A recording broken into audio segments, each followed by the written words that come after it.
Assalamualaikum warahmatullahi wabarakatuh. Hi, my name is Salma Nabiilah. I'm from International Class Student Communication Science Class 2023. And in this video, I will discuss a case titled The Young Architec Dilema. This is a story follows Farhan as a successful young architect who experiences an identity crisis despite his great achievement. Through this case, we can explore several important issues in Islamic teaching and how Islam provides guidance in dealing with them.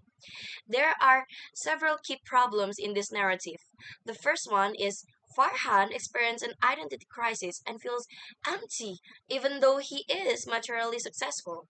And then second, there is an imbalance between his worldly achievement and also his spiritual life.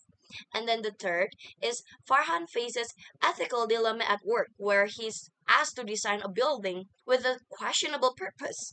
Fourth, he must determine the correct Islamic ruling, referring to the sources such as Quran, Hadith, and also scholarly opinion.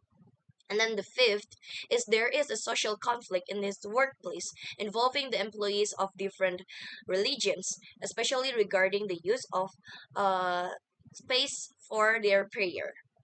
And also, let us begin with the first issue his purpose of life. In Islam, Allah clearly states in the Quran, I did not create jinn and mankind except to worship me. It is from Surat At-Dhariyat, from 51 until 56. This shows that the ultimate purpose of life is not wealth or career, but it's for worshipping Allah. Farhan feelings of emptiness reflect what happens when a person focuses only on worldly success without his spiritual fulfillment. Also, Allah also said that verily, in the remembrance of Allah do hearts find rest. This is from Surah Ar-Rad, ayah 28. This explains why Farhan begins to feel peace again when he returns to prayer and also charity. The second issue is his imbalance between his worldly life and also hereafter. Islam does not forbid success. However, it must be balanced. Allah say, seek the hereafter with Allah has given to you, but do not forget your share of the world. This is from Surah Al-Qasas. This means that Farhan can continue his career, but he must align it with his Islamic value and also intention. The third issue is his ethical dilemma in his profession. And as the Prophet Muhammad once said, indeed, Allah is pure and only accept you what is pure. Hadith Muslim. If he if the project that he asked to design supports something that is harmful or sinful, then it become impermissible. The Quran also states that do not help other in sin and transgression. This is from Surah Al-Maidah. Therefore, Farhan should refuse to participate in ethical work, even if it affects his career. In Islam, earning halal income is more important than material success. The fourth issue is about the source of Islamic law.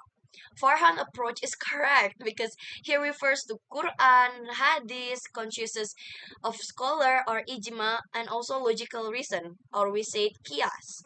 This show that Muslim should not rely on personal opinion, but we must seek guidance from the authentic Islamic sources.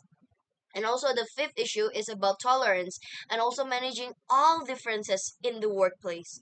Islam teaches for respect to all religion.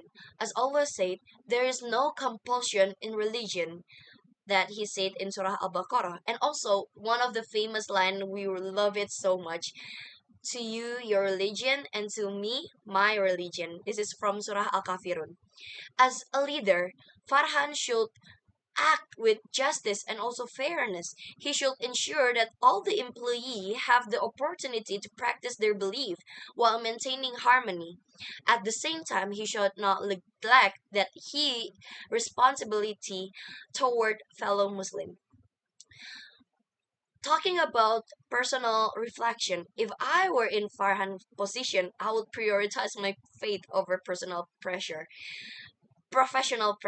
Sorry. I'll refuse unethical work and try to find alternatives that align with my Islamic principles. I will also strive to create a respectful and inclusive work environment where everyone's rights are protected. This case teaches us that Islam is not only about worship ritual, but it's also about ethic, tolerance, decision making, and also social responsibility. In my opinion, the story of Farhan show that true success in Islam is not measured by material achievement, but by how well we fulfill our purpose as the servant of Allah. Islam provides a complete guidance for every aspect in life, including personal struggles, professional ethic, and also our social relationship with others. By following the teaching of the Quran and the example of the Prophet Muhammad, we can achieve both success and the world and happiness in hereafter. Thank you for your attention and thank you for listening and watching my video until the end. Wassalamualaikum warahmatullahi wabarakatuh.